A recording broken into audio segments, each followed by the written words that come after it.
सोलापूर महापालिकेसाठी महाविकास आघाडीचा फॉर्म्युला आता ठरलाय। काँग्रेस 45, ठाकरे सेना 30, तर पवारांची राष्ट्रवादी 20, तर माकप 7 असा हा फॉर्म्युला ठरलाय। 4 पक्ष मिळून 102 जागा लढवणार असल्याचं कळतंय। मनसे सोबत असणार आहे।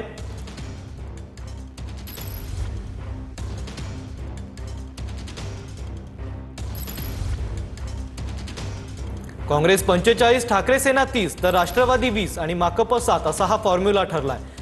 सोलापूर महापालिकेसाठी महाविकास आघाडीचा हा फॉर्म्युला ठरल्याचं कळतंय। बारामतीमध्ये उद्या पवार कुटुंबियांचं एकत्र स्नेहभोजन आहे। स्नेहभोजनाला शरद पवार, अजित पवार, सुप्रिया सुळे, रोहित पवार, युगेंद्र पवार हे एकत्र असणार आहे। पवार कुटुंबियांच्या स्नेहभोजनाला उद्योगपती गौतम अदानी देखील उपस्थित राहणार आहे। बारामतीमधल्या शरद पवार यांच्या गोविंदबाग निवासस्थानी हे स्नेहभोजन आयोजित करण्यात आले। विद्या प्रतिष्ठानच्या कार्यक्रमानिमित्त उद्या पवार कुटुंबीय आणि गौतम अदानी एकत्र असतील। महानगरपालिका क्षेत्रात युतीसाठी नेत्यांमध्ये चर्चा सुरू आहे असं मुख्यमंत्री फडणवीस म्हणाले। युतीसाठी काही अडचण येणार नाही, युती होईल, फडणवीसांनी ही माहिती दिली। आणि प्रत्येक त्या महानगरपालिका क्षेत्रातले आमचे जे प्रमुख लोक आहेत हे चर्चा करतायत। काल रात्री मी माहिती घेतली तर अतिशय सगळीकडे सकारात्मक चर्चा आहे, त्यामुळे युती होईल, महायुती होईल, काही अडचण वाटत नाही। अजित पवार हे सत्तेसाठी भाजपसोबत गेले असं हर्षवर्धन सपकाळ म्हणाले। राज्याचे खरे मुख्यमंत्री अमित शहा आहेत असं देखील हर्षवर्धन सपकाळ यांनी म्हटलंय। तर फडणवीस शॅडो मुख्यमंत्री आहेत असंही सपकाळ यांनी म्हटलं।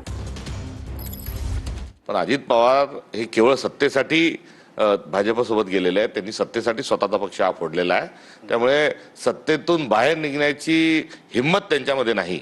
महाराष्ट्राचे खरे मुख्यमंत्री हे अमित शहाच आहेत। देवेंद्र फडणवीस हे शॅडो मुख्यमंत्री आहेत। कोणता पक्ष फोडायचा, कोण कोण फोडायचं, सरकारमध्ये कोणाकोणाला मंत्री बनवायचं, कोण मंत्री, कोण मुख्यमंत्री, कोण उपमुख्यमंत्री, कोण पालकमंत्री, हे सर्व निर्णय जे आहेत हे अमित शहा स्तरावर होतात।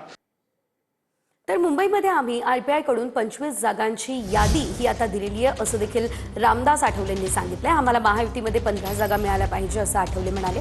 पुढच्या 1 ते 2 दिवसांमध्ये आम्हाला किती जागा मिळतील हे चित्र स्पष्ट होणार असल्याचं आठवलेंनी म्हटलं। आमच्या पक्षाच्या वतीनं 25 जागांची यादी आम्ही त्यांच्याकडे दिलेली आहे। बीजेपीच्या जे अमित साठम आहेत त्यांच्याकडे दिलेली आहे। त्यानंतर इतर नेत्यांशी चर्चा आमची झालेली आहे। जागा आम्हाला देतील, कारण रिपब्लिकन पक्ष हा तसा आमचे किती खासदार आहेत, किती आमदार आहेत यापेक्षाही सर्व वस्त्यांमध्ये रिपब्लिकन पक्षाच्या शाखा आहेत। माझा ग्रुप जो आहे हा ज्यांच्यासोबत जातो त्यांना सत्ता मिळते असा गेल्या 20-25 वर्षाचा अनुभव आहे। तर पुण्यात युती का फिसकटली याचं उत्तर अजित पवार देतील असं भरणे म्हणाले। पुण्यात काय घडलं याबाबत मला माहित नाही असं भरणेंनी म्हटलं। महायुतीत असलो तरी विचारधारा वेगळी आहे असं देखील भरणेंनी सांगितलं।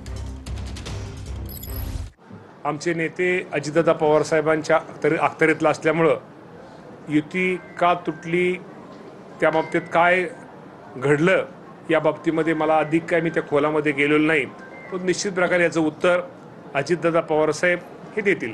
प्रत्येक पक्षाला किंवा प्रत्येकाला वेगळी विचारधारा असल्यामुळं आमच्या पक्षाची विचारधारा, आम्ही जरी महायुतीमध्ये एकत्र असलो तर प्रत्येकाची विचारधारा ही वेगळी आहे।